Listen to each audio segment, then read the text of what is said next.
नमस्कार, आदाब। आप सभी का स्वागत है CIB इंडिया न्यूज पर। आइए शुरू करते हैं खबरों का सिलसिला।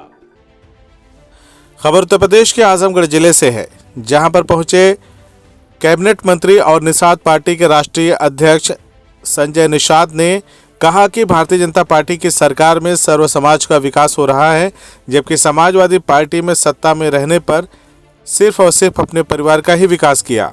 ये बातें कैबिनेट मंत्री व निषाद पार्टी के राष्ट्रीय अध्यक्ष संजय निषाद ने कही। वे आजमगढ़ में आयोजित कार्यकर्ता बैठक के दौरान मीडिया से रूबरू हो रहे थे।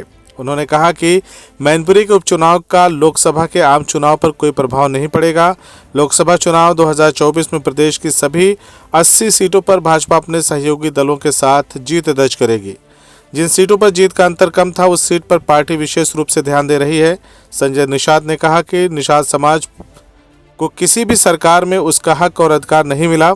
पूरे प्रदेश में कार्यक्रम कर समाज के लोगों को एक मंच पर लाने का काम किया जा रहा है, ताकि वर्तमान सरकार हमें संविधान के अनुसार हक और अधिकार दे सके। उन्होंने कहा कि सर्व समाज के साथ ही भाजपा से मुस्लिम वर्ग भी अब तेजी से जुड़ रहा है। कांग्रेस पर निशाना साधते हुए उन्होंने कहा कि जिन्होंने 70 साल की सत्ता में कुछ नहीं किया, वो अब क्या कर सकते हैं। एक सवाल के जवाब में उन्होंने कहा कि शिवपाल यादव कभी सपा से अलग ही नहीं हुए। सपा सिर्फ अपने परिवार के लिए काम कर रही है, वह कभी सर्व समाज का भला नहीं कर सकती। लोक निर्माण विभाग द्वारा आजमगढ़ जिले की सड़कों को बिना गड्ढा मुक्त ही किए गड्ढा मुक्त होने की रिपोर्ट भेजने पर उन्होंने कहा कि इसकी जांच कराई जाएगी। जो भी दोषी होगा उसके खिलाफ कार्रवाई की जाएगी। भारतीय जनता पार्टी के साथ निषाद पार्टी का गठबंधन है और जिस तरीके से आज दिखे, धीरे धीरे आप देखे होंगे कि 2019 में सपा बसपा एक हुई, फिर भी निषाद पार्टी खड़ी हुई। हम लोगों ने बहुत बेहतर परिणाम दिया। 2022 भी देखा होगा आपने कि 37 वर्ष बाद पुनः जनता ने विश्वास कायम किया। यही समुदाय था मछुआ समुदाय।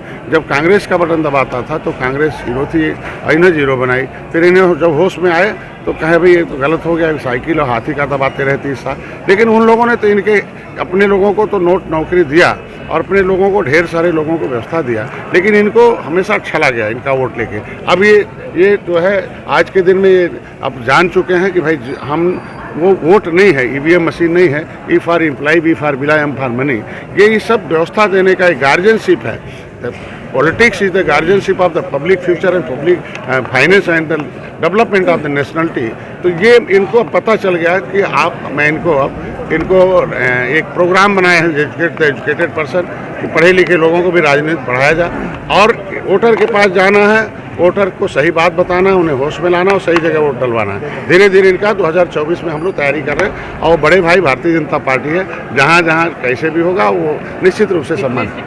और देखिए, हम लोग जीत के लिए काम करते हैं, सीट के लिए नहीं। हमने आपने देखा होगा 2022 में हम लोगों ने जो भी सीटें ली, 15 सीटें हमें मिली, 11 हारी हुई सीटें थी, उसमें 9 हमने जीता।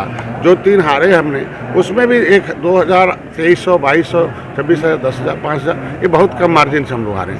तो आज के दिन में हम लोग इतिहास रचने के लिए आए। तो 70 साल में उन्हें इन नेताओं ने बेहोश कर रखा है। अब बेहोश करके जो जैसा था वोट ले लिया, फिर उनको छोड़ दिया। तो आज मुसलमान धीरे धीरे तैयार हो रहा है कि मैंने 70 साल से क्या खोया क्या पाया है। आखिर उसमें देखिए उनके चक्कर में पड़ गए तो कुछ ही लोग मुसलमान में अमीर हो गए, बाकी तो उसके 90% लोग गरीब। तो उनके झंडे उठाने से बदले में क्या मिला? हाथी, साइकिल, पंजा के। अब उन्हें सोच रहा है। और आज नहीं वोट देने के बाद भी भाजपा हमें क्या दे रही है? सम्मान दे रही है, शिक्षा दे रही है, उनके लिए काम कर रही है, उनके इलाज के लिए, सब क्षेत्रों में है। तो ऐसा नहीं कि हम आज के दिन में भले वो हमारे वोटर मतलब न हो, फिर भी हम उनका साथ दे रहे हैं। तो यही तो मुसलमानों के अंदर आ रहा है जगह कि नहीं, हमारे साथ आना चाहिए और इनके साथ रहना चाहिए। और इसीलिए धारा 370 के बाद हिंदू मुसलमान राइट बंद हो गया। CIB इंडिया न्यूज की सभी खबरों को देखने के लिए लाल रंग की बटन को दबाकर चैनल को सब्सक्राइब जरूर करें, घंटी जरूर दबाएं, ताकि हमारी सभी खबरों के नोटिफिकेशंस आप तक पहुंचते रहें।